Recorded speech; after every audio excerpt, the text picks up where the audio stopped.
रानी आई, झांसी की रानी आई, झांसी की रानी आई।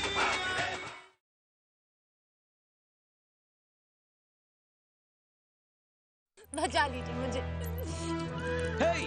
बचा लीजिए मुझे, बचा लीजिए मुझे।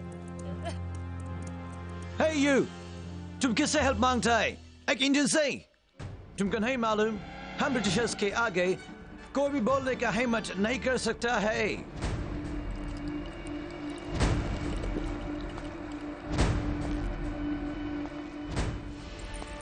बचा लीजिए मुझे। Shut up!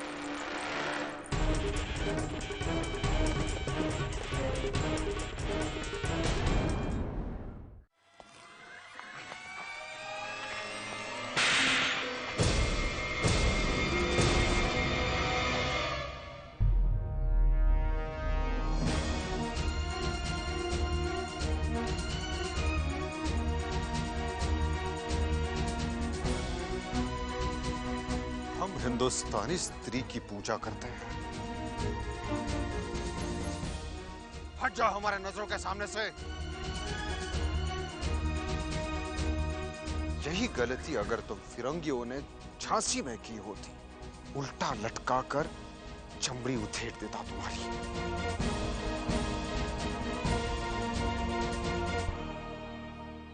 You bloody Indian!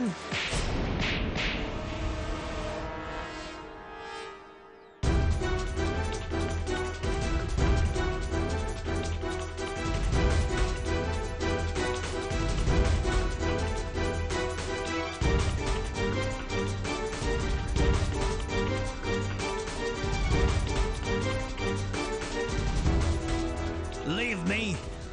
Leave me! अगर हम चाहे तो ये हाथी नहीं, जीवन से भी उठ नहीं पाओगे तुम।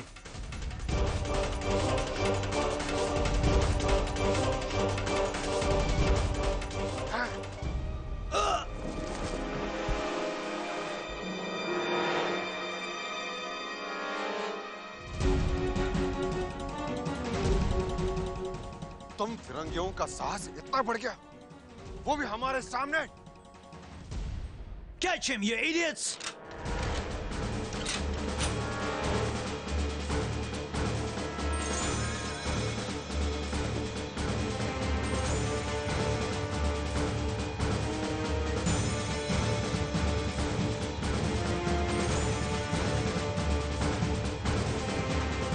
You bloody Indian! अब अपने गॉड को याद कर लो। ब्रिटिश गवर्नमेंट ऑफिसर पे हाथ उठाया, अब देखो, शूट हिम!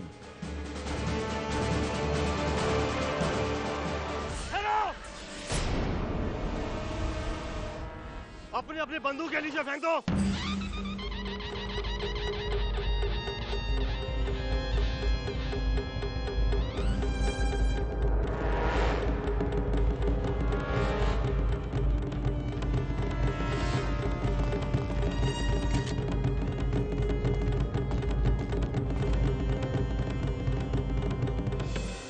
महाराज, ये फिरंगी आप पर बंदूक। अहंकारी मनुष्य अंधा होता है।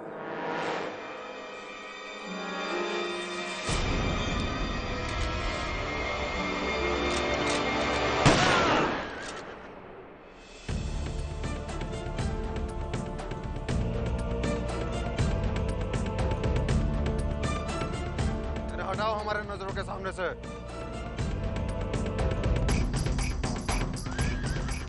चुपचाप यहाँ से चले जाओ, वरना एक एक की लाशें यहाँ गिरा दूंगा। चलो।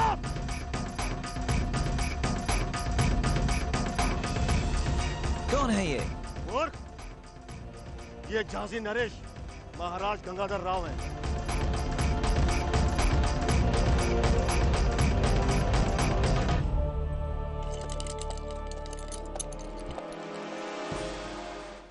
ताते करो। 100 सालों से हम हिंदुस्तानी तुम्हारा आतंक सहते जा रहे हैं, परंतु सहनशीलता की भी कोई सीमा होती है।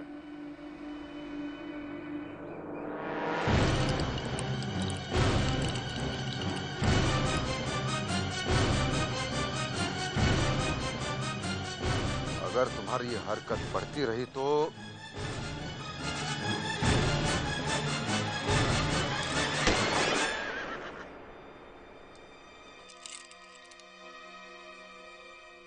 जाओ, क्षमा किया हमने।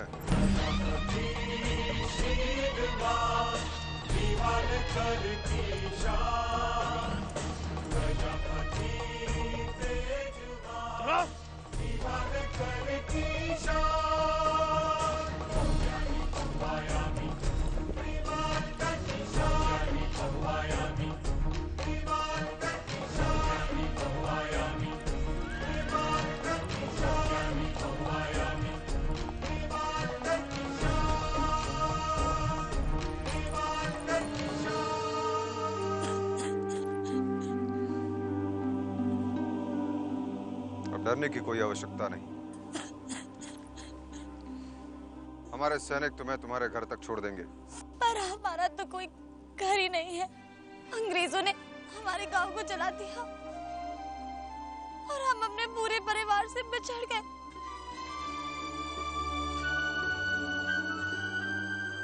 और ये अंग्रेज मुझे। घबराओ नहीं, तुम हमारे शरण में हो। नाम क्या है तुम्हारा? जूही नाम है हुजूर। इसे पड़ाव पर पहुंचा दो और रघुनाथ सिंह से कहना कि इनके रहने और खाने का प्रबंध किया जाए। अब से ये झांसी में रहेगी।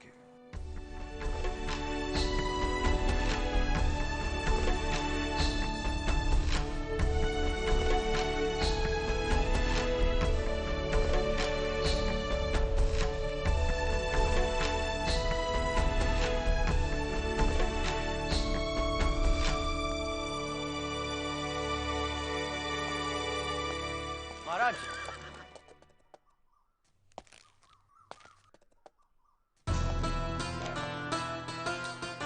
प्रणाम महाराज। महाराज, आपका ये रूप देखकर सेवक आपके समक्ष नतमस्तक हो गया है। क्या हम पहले मिले हैं? जी नहीं महाराज, श्रीमंत सरकार बाजीराव पेशवा के दरबार का मैं एक साधारण सा चाकर हूं। नाम है तात्या टोपे। नाम कुछ सुना सुना सा है। हमारे यहाँ भी एक तात्या है। उनके व्यक्तित्व से ब्राह्मणत्व स्पष्ट दिखाई देता है। पर आपकी वेशभूषा देखकर हमें ऐसे लगता है जैसे रणभूमि में कोई योद्धा खड़ा हो। ये तो आपकी महानता है महाराज, अन्यथा सेवक तो जावलेकर परिवार का एक साधारण सा सदस्य है। आपसे मिलकर हमें प्रसन्नता हुई। महाराज, मणिकर्णिका मुझे ताते गुरु नाम से संबोधित करती है। हम वीरों का सम्मान करते हैं ताते गुरु।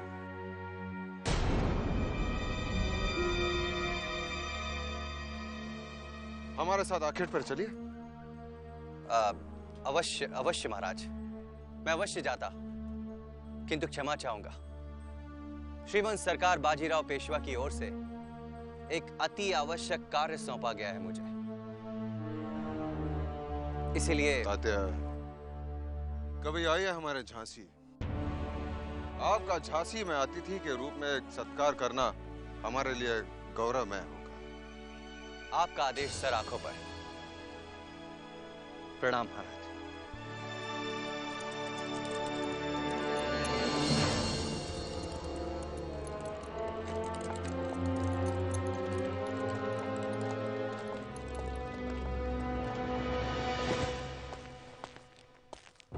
हम हिंदुस्तानी स्त्री की पूजा करते हैं। 100 सालों से हम हिंदुस्तानी तुम्हारा आतंक सहते जा रहे हैं, परंतु सहनशीलता की भी कोई सीमा होती है। अगर तुम्हारी ये हरकत बढ़ती रही तो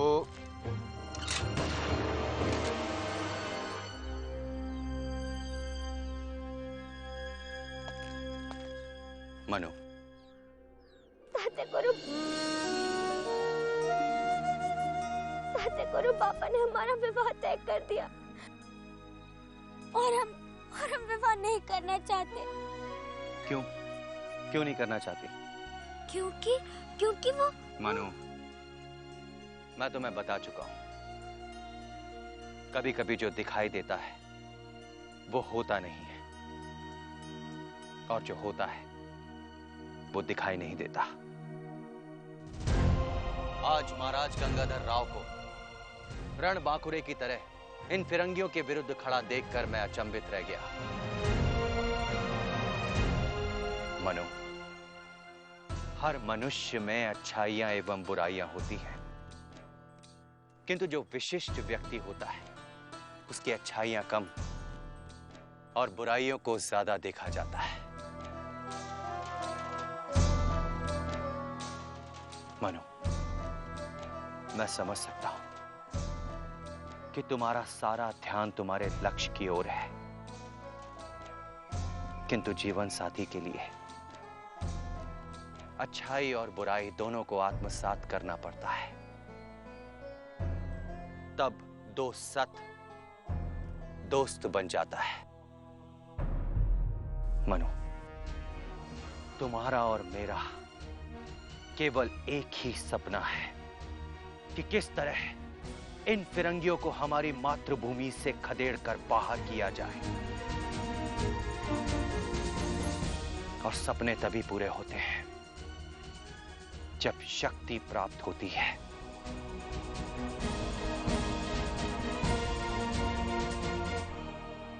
सोचो बेटा, यदि ये शक्ति तुम्हें शासक के रूप में प्राप्त हो गई तो तुम्हारी एक आवाज पर लाखों सर कटने को तैयार हो जाएंगे, लाखों सर।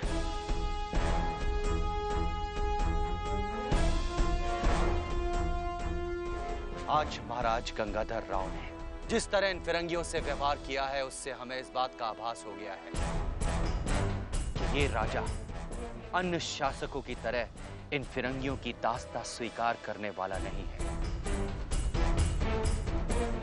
यदि इन्हें सही दिशा दिखाने वाली प्रतिभा मिल जाए तो वो झांसी का भाग्य बदलने की क्षमता रखते हैं, और वो प्रतिभा, वो आग मेरी मनु में कूट कूट कर भरी है। तुम समझ रही हो ना बेटा मैं क्या कहना चाहता हूं? मनु, इस संबंध का प्रस्ताव ईश्वरीय वरदान है। शायद देवा भी तुम्हारे ही हाथों हमारी मातृभूमि का उद्धार करवाना चाहते हैं, इसीलिए यह प्रस्ताव भेजा है। मनु, इस प्रस्ताव को नकारना मत। इस स्वर्णिम अवसर को अपने हाथों से मत जाने देना।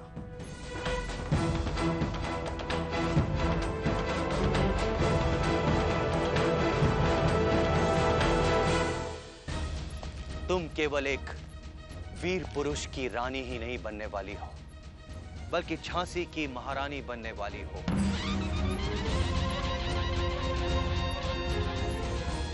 झांसी की महारानी।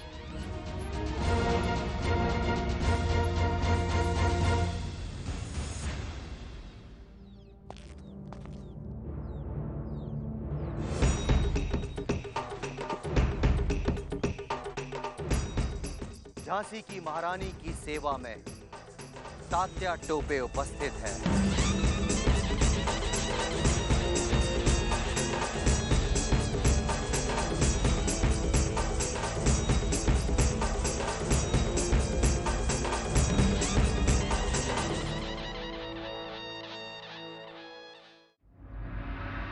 नहीं विनी साहब, अवश्य मनु अपने विवाह की वार्ता सुनकर विचलित हो गई है, जिसके कारण वो ऐसे विशिष्ट अवसर पर वहां उपस्थित नहीं थी।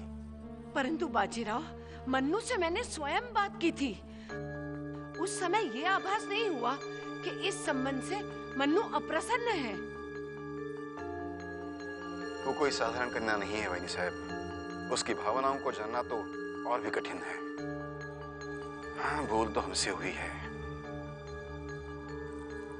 हमने उसे एक बार भी नहीं पूछा।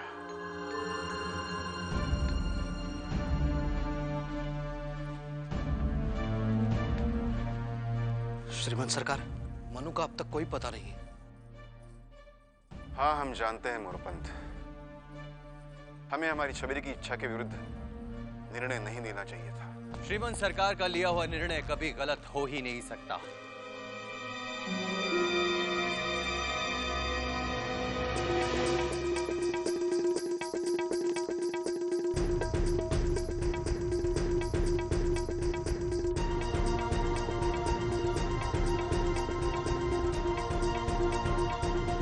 अरे छबीली, मनु, कहाँ गई थी तुम? कितना ढूंढ रहे थे तुझे। बहनी साहब, श्रीमंत सरकार, मनु भावुक हो गई थी। इंदु बिटिया की विदाई देखने का साहस नहीं जुटा पा रही थी, इसलिए अकेली महल के पीछे जाके रो रही थी। हे देवा,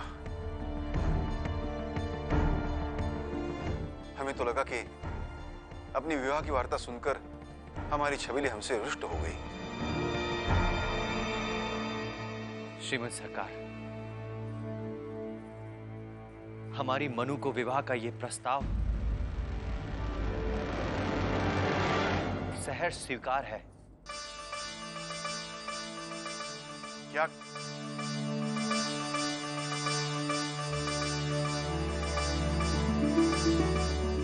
क्या कह रहे हो तात्या?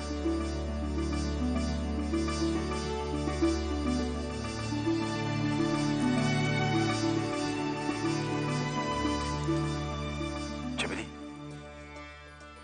तुम्हें यह संबंध स्वीकार है ना?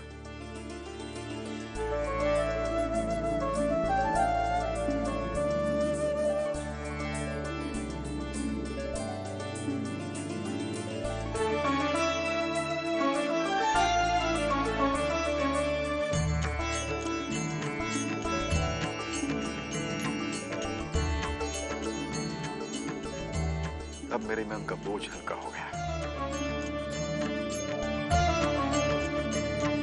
मोरपंत जी श्रीमंत सरकार। हमें शीघ्र ही बिठूर के लिए प्रस्थान करने की तैयारी करनी चाहिए। जी।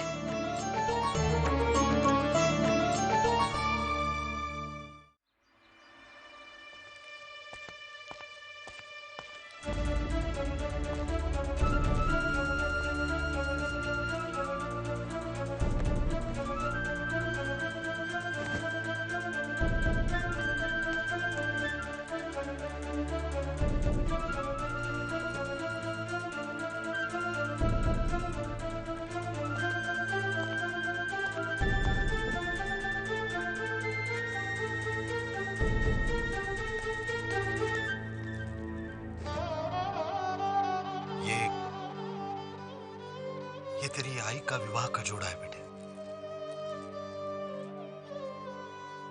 जो इसके अतिरिक्त तुझे कुछ नहीं दे सकता। बाबा, बाबा,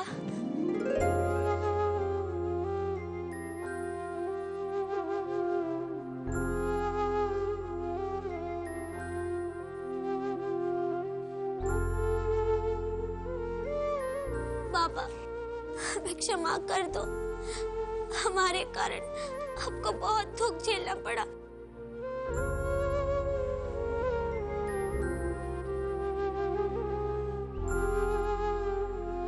मनु, बेटे हम सब लोग चिंतित हो गए थे कि इंदु बेटिया की विदाई के वक्त तुम कहां चली गई। बाबा, वो हमें कुछ समझ नहीं आ रहा था, परंतु ताते गुरु ने हमारी उलझन दूर की। उन्होंने हमें महाराज गंगाधर राव के बारे में वो बातें बताई जो मैं भी नहीं जानती थी।